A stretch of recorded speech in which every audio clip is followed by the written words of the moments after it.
Hi, everybody. This is Peter Schiff. Again, this is Tuesday, April 28th, 2009, and I am still in Orlando. I gave my speech earlier this afternoon. A couple of news items that I thought were worth commenting on today. One of them is I read that President Obama is now committing new money to helping to modify second mortgages, which would include things like lines of trust, home equity lines. Now, as I said before, the best thing that the government can do for the economy and the housing market is absolutely nothing when it comes to modifications. The government should stay out of it completely. There should be no government money to aid in the process. The modifications should take place based on the lenders and the borrowers coming to modifications on their own terms using market forces without any intervention from government. But here's a situation where absolutely nothing is needed as far as modification. Most people who have a second mortgage, if they simply stop making their payments, absolutely nothing will happen to them. People who have second mortgages are not in danger of their homes being foreclosed, at least the vast majority of them, because most second lien holders are not in a position to foreclose, because in most cases there's no equity.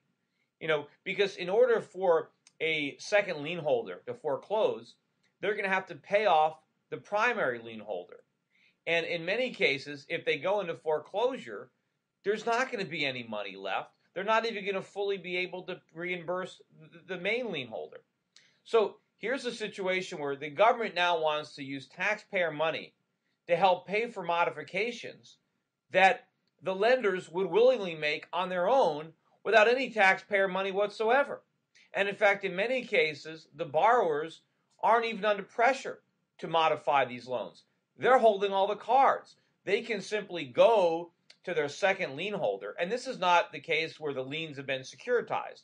That's generally the case for first mortgages.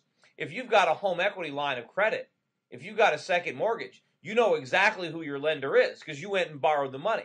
The loan wasn't repackaged and sold to the Chinese.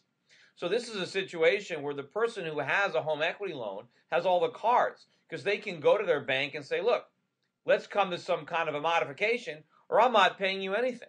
And in fact, in most cases, what people should do with their second mortgages or home equity loans is simply stop paying because nothing whatsoever is going to happen because there is no danger of foreclosure because there's no incentive to foreclose. What these lenders will do is simply do nothing and hope that over time the value of your property appreciates to the point that you now have an incentive to reinitiate your payments. Anyway, second thing I wanted to talk about was the restructurings and the bankruptcies going on in the auto industry. Now I'm hearing rumors of a potential deal which would involve Chrysler's union, their pension fund or their fund that owns their medical trust or whatever, is going to emerge owning 55% of Chrysler. Now, of course, this is contingent on the creditors accepting these terms and Fiat are willing to come in with a 25% stake. But the problem here is that the plan preserves the union. And not only does it preserve the union, it empowers the union by giving union control of the company as well as control of labor. And remember, one of the main reasons that companies like Chrysler are broke is because for years, the managers routinely caved in to unreasonable union demands. Now, of course, part of this is the fault of managers, and a lot of this was the incentives that were in place because the guys that were running the company, they didn't want to go through a strike. They didn't want the hit to their earnings because they were afraid of the short-term impact on their stock price and how that might impact their options plans and their payment plans. So they kind of went along. But the unions are a big part of this problem for making the demands in the first place. Obviously, if we entrench the unions, if the bankruptcy process doesn't eliminate a lot of the union contracts but preserves them and actually enhances unions' power, we've accomplished nothing. Chrysler's simply going to go back into bankruptcy again because nothing has changed. They might be out from under their debt, but they're simply going to run up additional debt if they're going to have to continue to make cars based on union rules and union pay scales that are in existence. and it's not going to make any sense. Look at what happened when we gave the unions. UAW got control of United Airlines. That company went right back into bankruptcy. And of course, what I think is going to happen here is that now you're going to have the government coming in for another bailout after the union-controlled Chrysler needs more government aid. Now there's going to be even more pressure on the government to bail them out. We need to clean this process up right now. We need to let a bankruptcy proceed without the government intervention. And I think Fiat, I mean, they're hoping that Fiat is going to take 25%.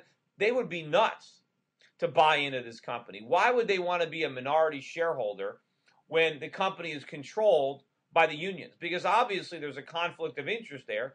The unions are going to be more concerned with their short-term wages than the long-term viability of their illiquid Chrysler stock. And I'm sure they're going to hope that any of their future retirement needs or their health care needs are going to be funded by government bailouts. So we need a real bankruptcy proceeding for Chrysler, and we don't need to set this example. We'll find out what actually happens if this plan actually is able to be pulled off.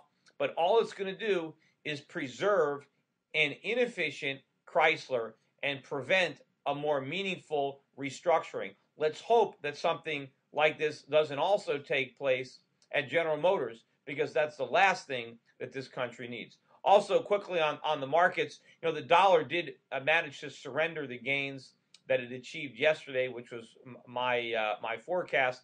We'll see what happens in the short run. I still think that there's a lot of pressure on the dollar. It hasn't completely broken down yet. We did have that outside week last week, but we still have some support levels that the dollar hasn't taken out.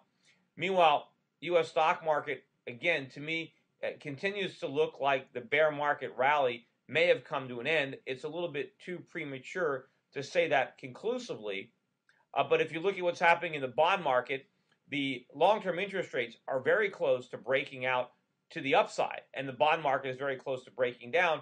And a lot of people are going to try to interpret rising bond yields as a sign that the economy is turning the corner, that we're out of the woods, and that there's economic growth.